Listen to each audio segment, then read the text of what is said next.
مرحبا بكم مشاهدينا الكرام في هذه النشرة الإخبارية العاجلة. انقلاب خطير لحافلة تقل 40 عنصرا أمنيا يخلف قتلى وجرحى ضواحي أكادير. قبل الخوض في هذه التفاصيل لا تنسوا الإعجاب بالفيديو والاشتراك في القناة لتتوصلوا بجديد الأخبار. إليكم التفاصيل.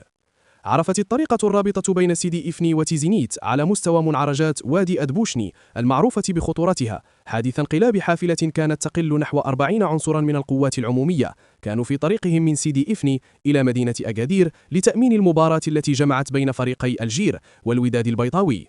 ووفق معطيات أولية فقد أسفر الحادث عن وفاة 5 عناصر فيما أصيب آخرون بجروح متفاوتة الخطورة جرى نقلهم بشكل مستعجل إلى مؤسسات صحية قريبة من أجل تلقي الإسعافات والعلاجات الضرورية.